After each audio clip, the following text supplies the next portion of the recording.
Nama Aibda Monang Parlindungan Ambarita atau Aibda Ambarita pernah dikenal publik karena keberaniannya memberantas para pelaku kejahatan jalanan.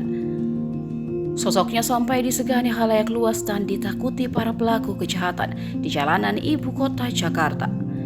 Aibda Ambarita saat ini menjabat Bintara Bidang Hubungan Masyarakat atau Humas Polda Metro Jaya.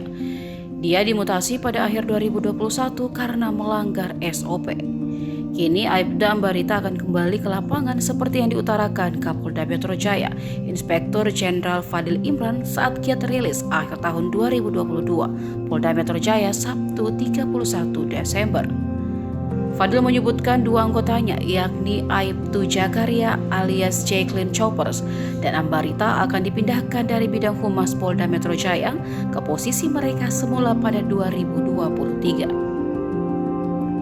Sebelum dimutasi ke bidang humas Polda Metro Jaya, Aibda Ambarita memimpin Raimas Backbone, tim pengurai massa Polres Jakarta Timur di bawah Direktorat Sabara. Raimas sendiri adalah singkatan dari pengurai massa. Tim ini memang bertugas mengurai, membubarkan, mencerai-beraikan, dan melokalisasi massa yang melakukan tindakan anarki yang berpotensi mengganggu Kamtibnas. Ia bersama timnya kerap menyikat habis para orang-orang yang berpotensi melakukan pelanggaran hukum sehingga tindak kriminal jalanan ibu kota dapat dicegah.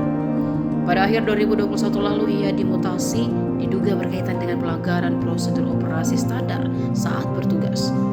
Pelanggaran yang dimaksud adalah Ambarita memeriksa paksa ponsel milik seorang pemuda yang sedang berkumpul di malam hari.